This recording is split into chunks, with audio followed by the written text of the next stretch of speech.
16 regular season races for the NASCAR Gander Outdoors Truck Series is complete, and the playoffs, they are here. No better place to begin than under the lights at Bristol Motor Speedway. Hey everyone, and welcome into our race day studio. I'm Kaitlyn Vincie alongside championship-winning driver and crew chief Jeff Hammond, Todd Bodine with me as well. And we have plenty of truck racing to discuss in just a moment. But breaking news, earlier today, there was a scary scene in Tennessee. Dale Earnhardt Jr.'s plane ran off the runway when landing at the Elizabethton Municipal Airport en route to the Bristol Motor Speedway. Dale, his wife Amy, daughter, and two pilots were on board at the time. According to a tweet from Dale's sister Kelly, they are all doing okay and were taken to the hospital. Dale has since been released and is at the racetrack. A very, very scary moment for the NASCAR world, but we are thankful that everyone is safe after that terrifying crash. And that footage is so scary. We are so grateful they're okay. Yeah, I am too. I mean, it's one of those kind of things when you hear this, I mean, everything just kind of like stops and everybody's just kind of like, oh my God, what's the bad news? This is great news. It's great to hear that everybody is, it looks like they're going to be recovering fast. The fact that he's going to the track, that's a big plus. And the thing is, Todd, I can't wait to hear Dale Jr.'s version of what did go on, because you know how he is. He's going to be able to tell the story. He's a racer, you know. Thank God they're okay. But in true racer fashion, he's back at the track, ready to watch a great truck race tonight. Yep. Yeah, absolutely. Our thoughts and prayers continue with the Earnhardt family. As I mentioned at the top of the show, tonight is the start of the playoffs for the Gander Truck Series. Let's take a look back at this season to see how we got here.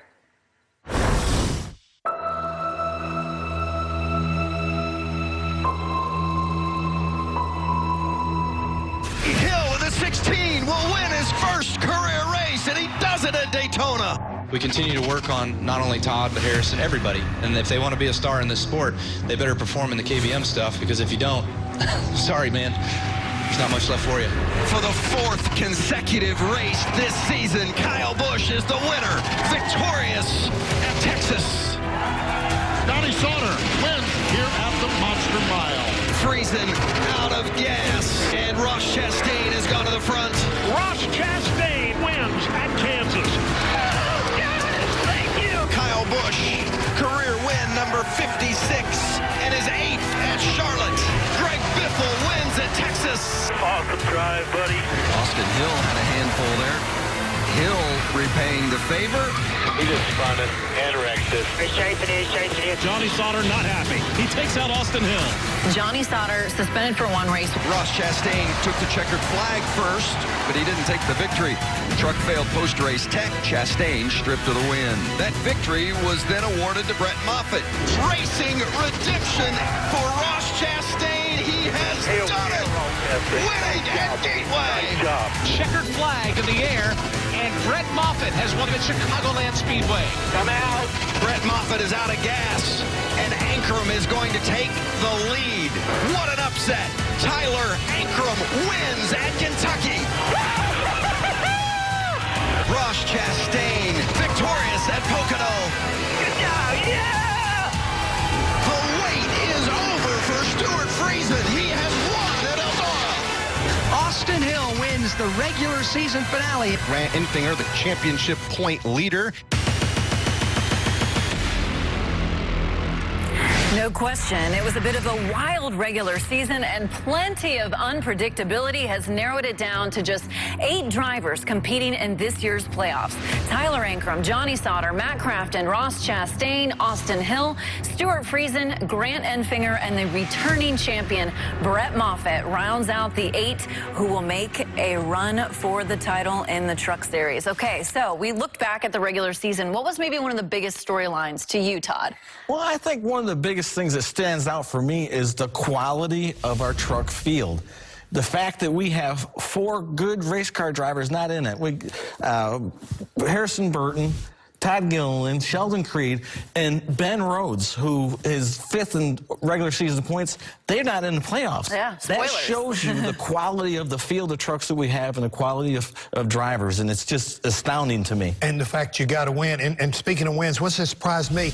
Kicking off the year right now with Austin Hill winning the Daytona race and getting himself in early in the year. I mean, where did Austin Hill come from? And then he bookended by finishing up the regular season by winning at Michigan. And, oh, by the way, way, I think he stepped on a few toes along that way. But the thing is, he has basically come out of nowhere and turned a lot of people's heads. And whether or not he can continue to keep this kind of pressure up, it'd be interesting to see. Yeah, Austin Hill and that team certainly starting to heat up at just the right times as we enter the playoffs. Coming up on NASCAR Race Day, drivers weigh in on the challenge that does lie ahead in the first round of the playoffs. Plus, we check in with Johnny Sauter, who is looking to heat up and make another championship run. You're watching NASCAR Race Day on FS1.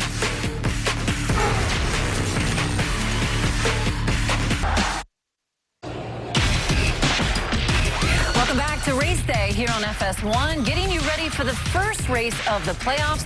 But 3 tracks make up this first round. What will it take to be competitive at each? Drivers weigh in.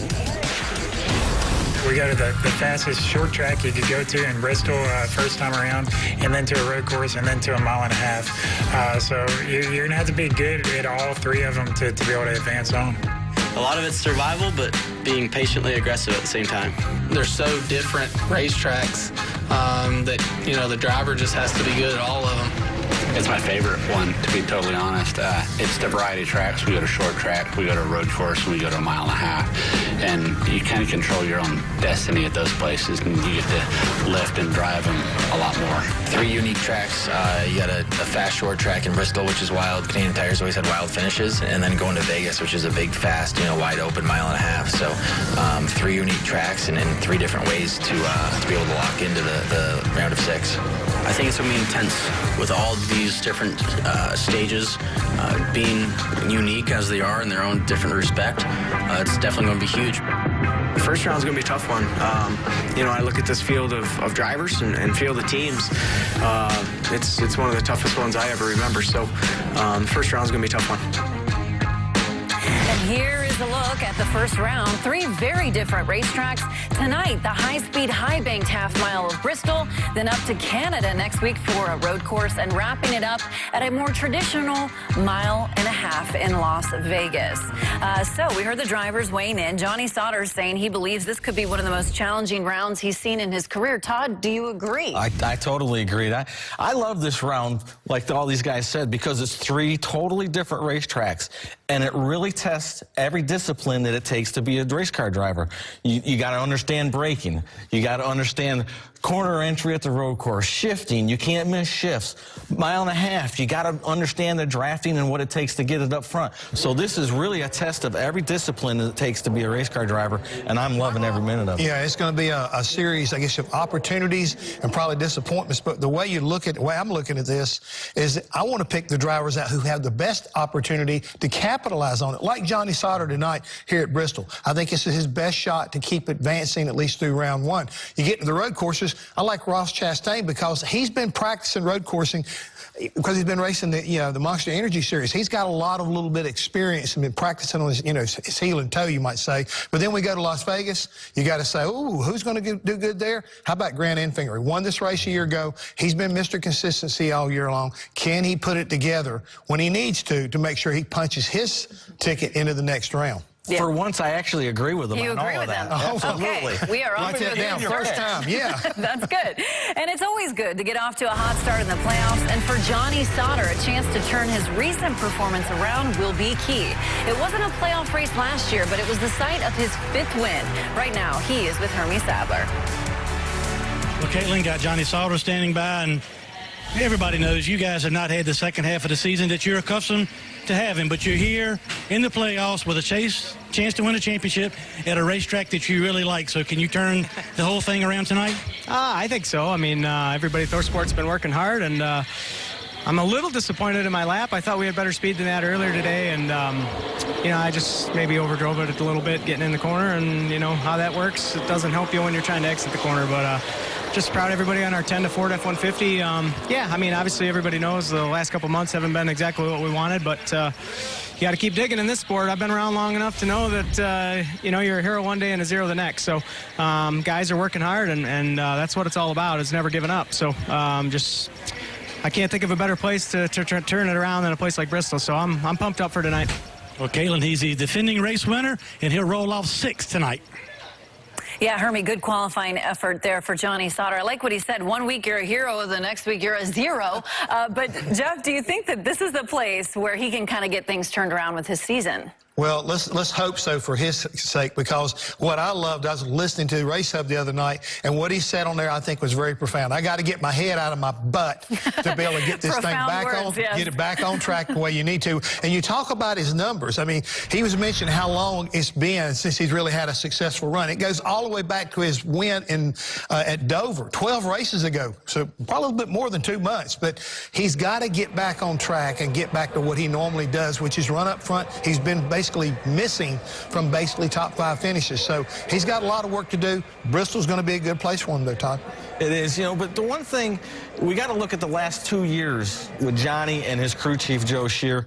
The second half of the regular season, they have struggled. And for whatever reason, they have this ability to step up their game in the playoffs. We've seen it every single year. They get to the playoffs, and they're fast. They're winning races, and they end up getting to the championship for Homestead. So I think that's exactly what we're going to see again this year. Let me ask you all a question. Does this sound vaguely familiar, like maybe Jimmy Johnson and Chad Knaus a few years ago? Like this If you're going to be like somebody, that's the one. The 7 championships, so hey, that's a good comparison. Up next, we make our playoff predictions and check in with the youngest driver in the playoff field, and that would be Tyler Ankrum. You are watching NASCAR Raceday on FS1. Welcome back to NASCAR Raceday. Definitely a surprise in this year's playoffs is the 18-year-old Tyler Ankrum, who got the win at Kentucky just a few weeks ago. Right now, he is with Hermie Sadler. Well, Kaitlyn, Tyler Ankrum has done a great job, especially the second part of the season. Big win at Kentucky. You are racing for a championship in the Truck Series. You come to Bristol, not a lot of experience. How were you able to overcome all that and qualify 5th for tonight's race? Oh, well, I mean, we had a really good truck there in qualifying. Honestly, we got a little happy with the track bar. We saw everyone getting really, really loose, and so, said we got to fix that. So, yeah, a little bit too tight in qualifying, but honestly, we prepare so much here at EGR Crosley. It kind of just dulls the learning curve, or dulls it, I should say, dulls the learning curve, and just makes it a lot easier for me to learn a lot faster. So we're 5th, which is good because we don't really know what's going to happen on the outside there on the start. So we're up front, and we have a really good opportunity to earn some stage points tonight, the first stage at least. So we'll see where it goes from there. You're not showing any nervousness from the outside, but you got to have a little bit of a belly butterfly in the gut, huh? I mean, yeah, obviously, it's my first time in the playoffs, but last year I kind of just like to revert back to when I was running in the K&N car. All year, we're leading the points series, but always getting worried about points and staying in the lead or whatnot. But honestly, it's a matter of doing what you're doing every single week, never really changing a whole lot. I think really is when you start messing up, is when you start worrying too much. So I think we'll be all right. These guys are very confident. A lot of confidence on the box with Bono Mannion. Watch out for the 17 tonight. Thanks, Hermie. Yeah, he seems very calm, cool, collected there. But we heard him talking about the learning curve. Todd, what is he up against at a place like Bristol? He's going to have a steep learning curve tonight. He does have that one K&N race here at Bristol, but those cars are so different than these trucks, and the way the race is so different. So his first half of this race tonight, it's all about learning. Stay out of trouble, keep it clean, figure out what's going on. Yeah, you talk about that, the experience level, the pressure is there. And on top of that, you got to remember, this place is so fast. I don't think he's ever going to be involved in a race that's going to be as quick, as noisy, and as confusing as things can get. Yeah, time for a special edition of our championship picks. We're going to take a look at who we think is going to make the Final Four and win the title. Todd, you begin. Well, I tell you what, we got 2 guys at the top here that I think stand out as favorites for sure. And I think Ross Chastain is going to take it all the way, get that championship, but a close second is Brett Moffitt. They are definitely the favorites. And Grant Enfinger, I think Mr. Consistency is going to get there. And I'm going to give old Johnny Sauter, he's going to be in that championship 4 because he's consistent too. What about yours, Well, the thing is, we got a lot of similarities, but we got one glaring difference right there. And you'll notice I picked Stuart Friesen this time, make it to the Final Four. But I also believe the guy who's going to do it is going to be Brett Moffitt. He's going to go for 2. He'll make it. My picks pretty much mirror Todd's. I believe Ross Chastain is going to be the champion. You see Brett Moffitt, Johnny Sauter, Grant Enfinger there as well. But yeah, Melon Man, he's going to get it done, guys. I think so. Yeah. That's absolutely what I am thinking. We'll see tonight. Stick around. We are just a few minutes away from kicking off the 2019 Gander Trucks playoffs. We go trackside when we return here on FS1.